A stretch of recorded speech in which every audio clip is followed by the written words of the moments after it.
आज की कहानी हमें ले चलती है उत्तर प्रदेश के एक गांव में, जहां एक पुरानी वीरान हवेली की दीवारों के पीछे एक बहुत ही भयानक राज दफन है। एक ऐसा राज जो कहते हैं आज भी जिंदा है। तो चलिए इस कहानी के अंधेरे में उतरते हैं। कहानी शुरू करने से पहले एक बात, एक चेतावनी। जो वहां गया वो कभी लौट के नहीं आया। ये शब्द उस हवेली और उसके आसपास की जमीन के बारे में कहे जाते हैं। एक ऐसी जगह जहां डर बस एक एहसास नहीं है बल्कि एक हकीकत है। तो कहानी है मुरिया गांव की। ऊपर से तो ये गांव बड़ा शांत लगता है, लेकिन इसके एक कोने में एक वीरान हवेली खड़ी है। और मामला ये है कि इसी हवेली के पास वाले तालाब में एक और लाश मिली है। और गांव वालों को पूरा यकीन है कि इसके पीछे कोई है जो अपना बदला पूरा होने तक शांत नहीं बैठेगा। अब सीन कट होता है एक चाय के ठेले पर। यहाँ 4 दोस्त बैठे हैं, अर्जुन, रागिनी, अंकित और मीनल। और बातें भी इसी खबर पर चल रही हैं। जहाँ बाकी लोग कहानी में डूबे हुए हैं, वहीं अर्जुन इसे अंधविश्वास बताकर मजाक उड़ा रहा है।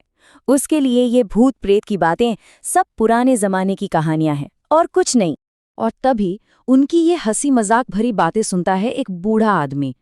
वो उनके पास चला आता है। उसकी कमर झुकी हुई है और आंखों में एक अजीब सी गहराई है, जैसे उन्होंने कुछ ऐसा देखा हो जो किसी को नहीं देखना चाहिए। वो दोस्तों से कहता है, मजाक उड़ाना तो बहुत आसान है, पर उस हवेली में सिर्फ दीवारें नहीं हैं, एक अधूरी कहानी आज भी वहां सांस लेती है। और फिर वो बूढ़ा आदमी उन्हें उस कहानी के बारे में बताना शुरू करता है। एक कहानी जो कई साल पहले 1941 में शुरू हुई थी।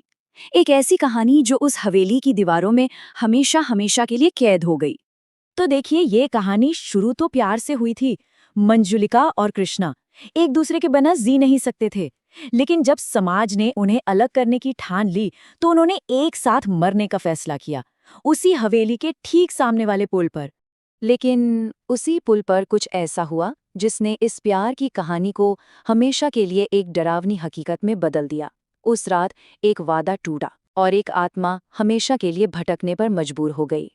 मंजुलिका ने कृष्णा का हाथ थामा। आंखों में आंसू थे, पर भरोसा भी था।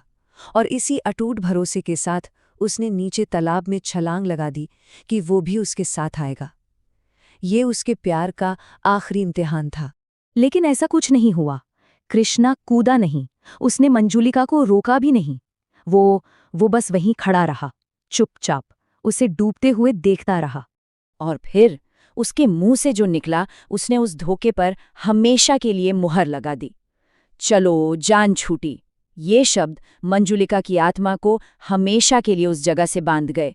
इसके ठीक 2 दिन बाद कृष्णा की लाश उसी तालाब में तैरती हुई मिली। कहते हैं मंजुलिका अपना बदला लेने के लिए वापस आ गई थी, और तब से उसका साया सफेद साड़ी में उस पुल पर किसी का इंतजार करता है। और जो भी उसे देख लेता है, कहते हैं वो सुबह का सूरज नहीं देख पाता। तो चलिए अब कहानी से वापस आते हैं आज की रात में। बूढ़े आदमी ने अपनी कहानी खत्म कर दी है और चारों दोस्त अब उस पर अपनी अपनी राय दे रहे हैं। और यहीं से कहानी एक नया खतरनाक मोड़ लेती है। कहानी सुनने के बाद न दोस्तों का ग्रुप 2 हिस्सों में बंट गया। एक तरफ थे रागिनी और मीनल, जो कहानी के हर पल में खो चुके थे, उसे महसूस कर रहे थे।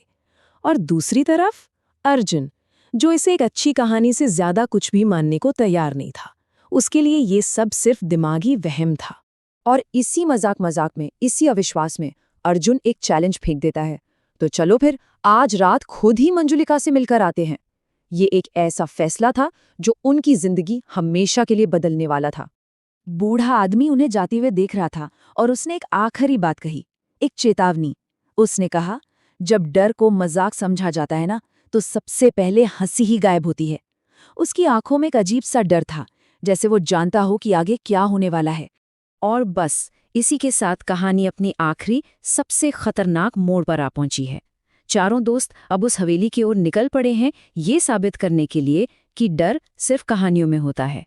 अर्जुन और अंकित ने अपने अपनी बाइक स्टार्ट की। पीछे रागिनी और मीनल बैठ गईं। उनके चेहरों पर मजाक था, एक तरह का रोमांच था, लेकिन वो इस बात से पूरी तरह अनजान थे कि वो किस अंधेरे को चुनौती देने जा रहे हैं। और देखते ही देखते वो दोनों बाइकें उस हवेली की तरफ जाने वाली कच्ची सड़क पर धूल उड़ाती अंधेरे में कहीं गायब हो गईं। पीछे रह गई तो सिर्फ खामोशी और एक अनकहा डर। पीछे बस उस बूढ़े आदमी की आवाज हवा में गूंजते रह गई, अब इनमें से कौन लौटेगा और कौन नहीं, ये तो सिर्फ मंजुलिका ही तय करेगी। तो सवाल यही है, उस रात उन 4 दोस्तों के साथ आखिर हुआ क्या? क्या वो मंजुलिका के राज को झूठा साबित कर पाए या फिर खुद उस राज का एक हिस्सा बन गए?